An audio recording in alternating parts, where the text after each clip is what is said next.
Hello everyone. अब हम class 10th का बायोलॉजी का लेक्चर आज कंटिन्यू करेंगे। जो पिछले लेक्चर में हमने समपोषी पोषण के बारे में पढ़ लिया था, आज हम विषमपोषी पोषण शुरू करेंगे।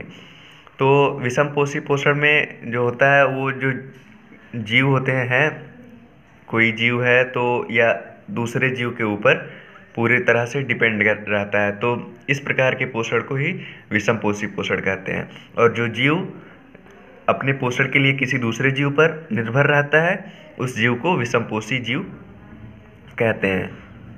ठीक। तो और जीवों द्वारा भोजन ग्रहण करने और इसके उपयोग करने के कई तरीके हो सकते हैं। जैसे मान लीजिए, जैसे गाय है तो वो घास खाती है, तो उसका भोजन अलग है। शेर है, वो हिरन या अन्य कोई जीव खाता है, उसका भोजन अलग होता है। और दोनों का भोजन ग्रहण करने का तरीका भी अलग होता है। एक चबा कर खाता है, कोई निगल कर खाता है, इस तरह होता है।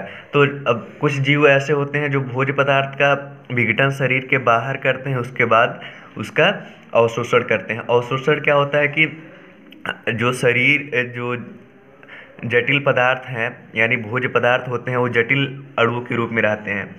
जो भोज्य पदार्थ होते हैं वो जटिल अणुओं के रूप में रहते हैं, तो फिर हमारे शरीर द्वारा उनको छोटे छोटे सरल अणुओं में पहले विभाजित किया जाता है, फिर उसके बाद उनको अपने उपयोग में लाया जाता है। इस प्रक्रिया को हम अवशोषण कहते हैं।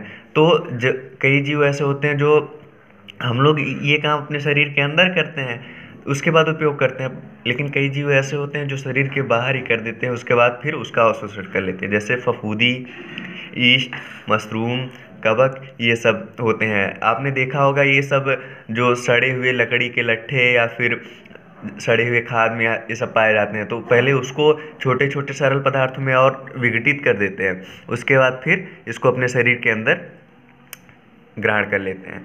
और कुछ अन्य जीव जो होते हैं भोज्य पदार्थ का अंतर्ग्रहण करते हैं। अंतर्ग्रहण मतलब किसी पदार्थ को पहले भोजन के रूप में निगलना। ठीक।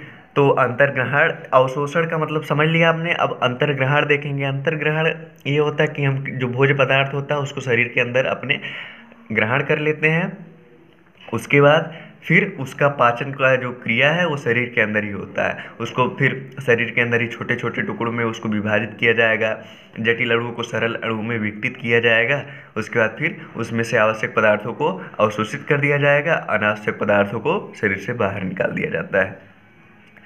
और कुछ जीव पौधों और जंतुओं के बिना मारे ही उनसे पोषण प्राप्त करते हैं। जैसे आपने देखा होगा, जैसे एग्जाम्पल के लिए जोंक, और फिर हो गया अमर बेल, यानी बेल कोई भी देख लो। जैसे ये लता का पौधा जो होता है वो दूसरे पौधे पे चढ़ता है और उससे ही वो अपना पोषण प्राप्त करता है, लेकिन उसको बिना मारे हुए, उसको बिना नुकसान पहुंचाए हुए। जोंक, अमरबेल, जू हो गया, ये सब बिना दूसरे को मारे हुए उससे भोजन प्राप्त करते हैं। अब जीवों में पोषण की जो विधि होती है उसके बारे में हम जान लेते हैं कि जीव पोषण तो करते हैं, लेकिन उसके लिए क्रिया विधि जो होती है वो कैसे अपना पोषण करते हैं, इसको हम जानते हैं। देखो, चूंकि जो प्रत्येक जीव होते हैं उनमें भोजन और अंतर्ग्रहण की विधि भिन्न होती है। कोई जैसे भोजन भिन्न होता है, यानी कोई घास खाता है, कोई मांस खाता है, कोई दोनों खाता है, सबके लिए भोजन अलग अलग हो गया। कोई मरे हुए जीव को खाता है। और अंतर्ग्रहण की क्रिया भी भिन्न भिन्न होती है। कोई जो एक कोश की जीव होते हैं उनके अंदर एक ही कोशिका है, तो वो अलग प्रकार से उस भोजन को अंतर्ग्रहित करते हैं। और हमारे अंदर कई भिन्न भिन्न प्रक्रियाएं होती हैं, पूरा एक उसका तंत्र बना हुआ है, अलग कार्य करने के लिए अलग तंत्र है, तो इसके लिए हम लोगों में भी अंतर्ग्रहण की क्रिया भिन्न हो जाती है। तो जो एक कोशिकीय जीव हैं उनमें हम अमीबा के बारे में देखेंगे, वो कैसे करता है। तो जब जीव की जटिलता बढ़ती जाती है तो विभिन्न कार्य करने वाले अंग भी अलग अलग हो जाते हैं। अब हम अमीबा के लिए देखेंगे कि जब भोजन का कोई कण अमीबा की सतह के पास आ जाता है, तो उसके बाद फिर तो अमीबा में एक उंगली जैसी, ऐसे मतलब दोनों किनारे से जैसे केकड़े का आगे का भाग होता है तो उसी तरह की ऐसे संरचना बना लेता है। उसके बाद भोजन मान लो बीच में आ गया तो उसको ऐसे पकड़ लेगा, उसके बाद अपने अंदर कर लेगा। उसको अपने अंदर करके फिर उसको जट पहले अगर मान लो बड़ा कण है तो उसको छोटे छोटे कण में विभाजित करेंगे। उसके बाद उसमें से जो उसको ज़रूरत है जिस पदार्थ की, उसको कोशिका द्रव्य में अपने विसरण के द्वारा पहुंचा देता है। विसरण की प्रक्रिया द्वारा अपने कोशिका द्रव्य में पहुंचा देगा। उसके बाद फिर जो अनावश्यक पदार्थ हैं वो धीरे धीरे कोशिका की सतह पर चले जाएंगे। उसके बाद उसी प्रक्रिया को जैसे अंदर किया था वैसे फिर बाहर पहुंचा देगा। अब हम इसको एक चित्र द्वारा समझा दे रहे हैं बनाकर, देखिएगा। ये मान लीजिए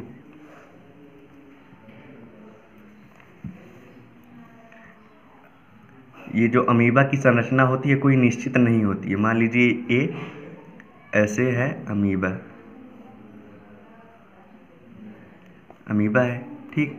और ये हो गया इसका केंद्रक, ये कोशिका द्रव्य मान लो इसका है, और भोजन का कण यहाँ पे इसके पहुँचा है, ठीक। इतना बड़ा कण है। अब दूसरे में क्या होगा, दूसरे चरण में देखेंगे, इसमें ऐसे ऐसे इसकी संरचना है। तो भोजन और करीब आएगा तो ये ऐसे ऐसे संरचना बना लेगा। तो भोजन का कण यहाँ पहुँच गया,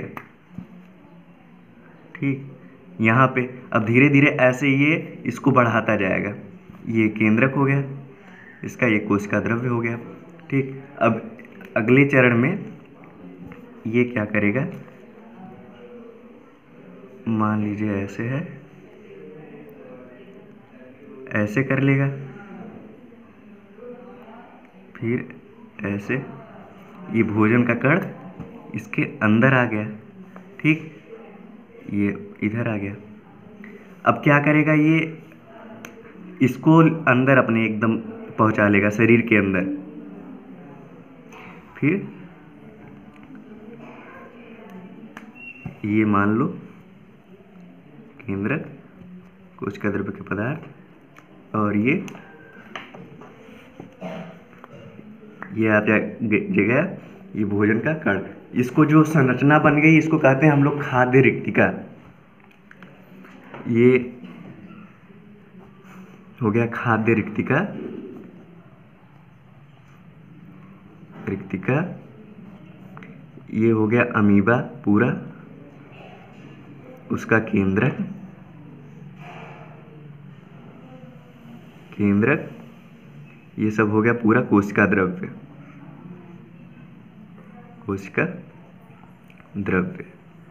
अब क्या होता है कि ये जो खाद्य रिक्तिका है इसमें जो भोजन का कण आएगा उसको पहले छोटे छोटे खंड में उसको तोड़ देंगे, ठीक। अब उसके बाद जब तोड़ देंगे उसके बाद इनका विसरण, जो जरूरी पदार्थ है उनका पाचन इसमें हो जाएगा। उसके बाद फिर इस झिल्ली द्वारा विसरित होके ये यहाँ पर पहुँच जाएंगे, कोशिका द्रव्य में मिल जाएंगे। तो जो आवश्यक पदार्थ है ये इनका शरीर, अमीबा का शरीर उसको यूज कर लेगा, अपने प्रयोग में ला देगा। उसके बाद जब फिर जो अपच्य पदार्थ है जिनका पाचन नहीं हो पाया है उनको उसका उत्सर्जन इस प्रकार होता है कि ये धीरे धीरे फिर किनारे पे आ जाएंगे और ये जो उंगली नुमा संरचना बनी थी पकड़ने के लिए ये फिर खुल जाएगी और ये फिर बाहर निकाल दिए जाते हैं। तो इस प्रकार कोशिका, ये अमीबा की एक कोशिका में हो जाता है। इसी प्रकार पैरामीशियम भी एक कोशिकीय जीव है, लेकिन उसमें इस तरह का नहीं होता है। उसमें पक्षमाभ और कोशिकाभ पाए जाते हैं। तो पक्षमाभ जो होता है उसके द्वारा एक विशेष स्थान से, इसमें शरीर के किसी भी जगह से भोजन को अंदर लिया जा सकता है, लेकिन पैरामीशियम में एक विशेष स्थान से ही भोजन को अपने अंदर लिया जाता है। उसके बाद उनका उपयोग किया जाता है और एक विशेष स्थान से उसका उत्सर्जन होता है। तो ये हो गया एक कोशिकीय जीवों में। अब हम नेक्स्ट लेक्चर में पढ़ेंगे मनुष्य में होने वाले पोषण के बारे में। तो सबसे पहले हम अगले लेक्चर में केवल मनुष्य का पूरा चित्र बनाएंगे और फिर मुख से लेके गुदाद्वार तक पूरा विस्तृत बताएंगे कि क्या कौन सा पार्ट क्या है। तो आज बस इतना ही। Thank you.